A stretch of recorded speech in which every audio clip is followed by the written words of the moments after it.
Gold trusted gold buyers. మీరు తాకట్టు పెట్టిన బంగారాన్ని విడిపించి ఈ రోజు ఉన్న మార్కెట్ ధరకు కొనబడను.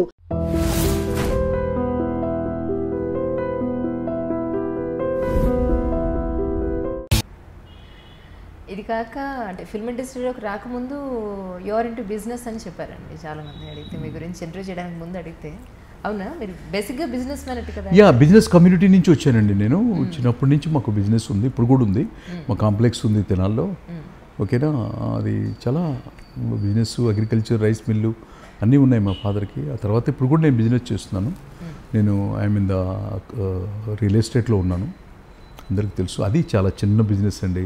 అంటే సినిమా వాళ్ళు అవకాశం ఇవ్వలేదు అనుకోండి, కొంచెం నా పిల్లల్ని బాగా చదివించుకోవాలి, నా పిల్లల్ని పస్తులతో పడుకోబెట్టకూడదని ఒక చిన్న బిజినెస్ స్టార్ట్ చేసుకున్నాను.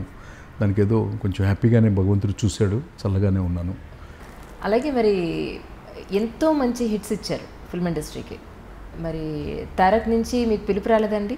లేకపోతే వచ్చిందండి. తారక్ అనగానే నాకు కొంచెం చిన్న వైబ్రేషన్ స్టార్ట్ అయిపోద్దండి ఆ అబ్బాయి అంటే. నాకు తెలియదు కానీ, ఎందుకంటే చెంగల వెంకటరావు గారని ఒక ఆయన ఉండేవాళ్ళు, బి గోపాల్ గారు పనిచేసాం. కానీ ట్రయల్స్ వేసాము, చెప్తేనే ట్రయల్స్ చేయటం, రిజెక్ట్ చేయటం, ఎక్కడో ఏదో జరుగుతుంది.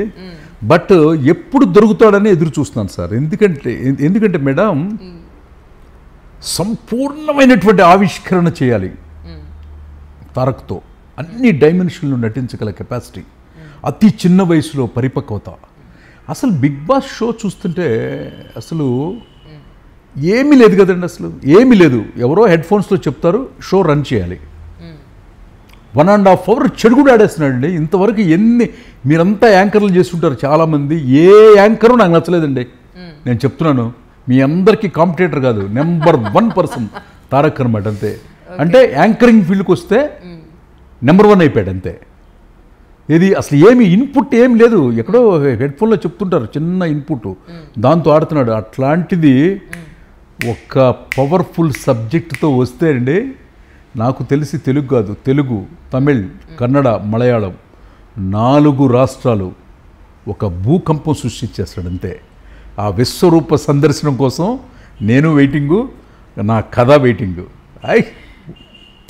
కిక్ కిక్ కిక్ అంటే ఎప్పుడు జరుగుతుందో తెలియదు మనకి. ఆ యూనివర్స్ ఎవరి ద్వారా వెళ్ళి, ఇప్పుడు ప్రపోజల్ మేకర్స్ కంటే బ్రోకర్ చెడగొట్టేవాడు ఎక్కువ మంది ఉన్నారన్నమాట ఇప్పుడు. అదేంటండి. సో ఆ మంచి దృక్పథం కలిగినటువంటి ఆ నిర్మాత ఆ ఇద్దరిని కలపాలన్నటువంటి ఒక ఇది వచ్చినప్పుడు ఖచ్చితంగా కలుస్తాం. ఆ విశ్వరూప సందర్శనం చూపిస్తాను, ఖచ్చితంగా చూపిస్తాను. అలాగే మరి ప్రభాస్కి సంబంధించి అనుకున్నారు మీరు? ప్రభాస్కి బద్రీనాథ్ యాక్చువల్గా ప్రభాస్ గారితోనే చేయాల్సిందండి. నేను అనౌన్స్ చేశారు కూడా, నా డైరెక్షన్లోనే అనుకున్నారు కూడా. ఎక్కడో కొంచెం చిన్న మిస్ఫైర్ అయిందండి. అది చెప్తేనే బ్రోకర్స్ ఎక్కువ అని మన పక్కనే ఉంటారు, అందుకట్లా ఎటచాడ కొట్టాలండి. వీడు రైటర్ అయితేనే ఎట్లున్నాడు, రేపు డైరెక్టర్ అయితే ఇంకేంటి, ఓకే పట్టుకోలేము, ఆగడు, ఎక్స్ట్రాలు ఎక్కువ, భూమి మీద నిలబడ్డు, నోటుదోలు ఎక్కువ, ఇక రకరకాలుగా చెప్పి చెడగొట్టారు. అది రియలైజ్ అవుతారు కదా, అప్పుడు ఉన్న వయసు ఇప్పుడు ఉండదు, నాకు అప్పుడున్న టెంపర్మెంట్ ఇప్పుడు ఉండదు, ఇంకొక 5 years తర్వాత ఉండదు, అట్లా.